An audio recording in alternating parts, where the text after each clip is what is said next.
In this video, we are going to make roots and radicals feel simple. On the screen, you can see the expression square root of 36 plus cube root of 8 minus square root of 9. By the end of this lesson, you will be able to read and simplify expressions like this step by step.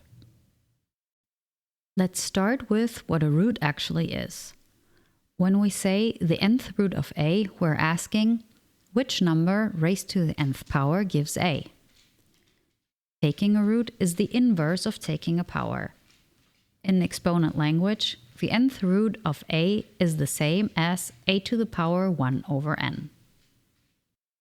First example, the square root of 25. We can think of 25 as 5 squared.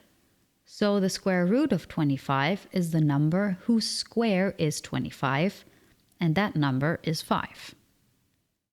Next, the cube root of 27. 27 can be written as 3 cubed. So the cube root of 27 is the number whose third power is 27, and that number is 3. One more example. The square root of 36. 36 is 6 squared. That means the square root of 36 is 6. Roots can also be written using fractional exponents. In general, a to the power m over n means first take the nth root of a and then raise that result to the power m. Root first, power second. Let's look at a concrete example. 16 to the power 3 over 2. Writing this as a root, we get the square root of 16 all cubed. The square root of 16 is 4, so this becomes 4 cubed. 4 cubed is 64. So 16 to the power 3 over 2 is equal to 64. Now let's go back to the expression from the beginning of the video. We had square root of 36 plus cube root of 8 minus square root of 9. Square root of 36 is 6. Cube root of 8 is 2. And square root of 9 is 3. So the whole expression becomes 6 plus 2 minus 3. 6 plus 2 is 8, and 8 minus 3 is 5. The original expression simplifies to 5. Let's wrap up with the key ideas about roots and radicals. First, roots are inverse operations to powers. They undo powers.